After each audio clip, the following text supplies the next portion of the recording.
हमारी शादी में अभी बाकी है हफ्ते। ये देखिए अम्मी ने लड़की मेरे लिए। मुन्ना भाई लड़की तो बहुत अच्छी है। देखो भाई जानूल भाई, ये देखिए लड़की अम्मी ने मेरे लिए।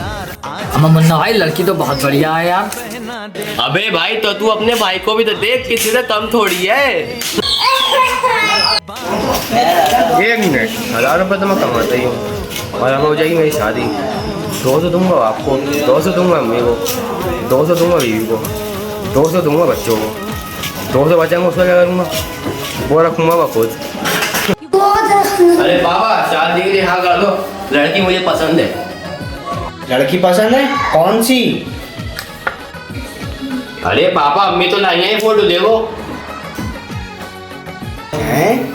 अबे जाहिल, तेरी अम्मी के सूट में निकला ये फोटो, पूरे मोहल्ले में नचा नचा फिर दिया है। कोई लड़की नहीं देगी तेरे लिए। चल।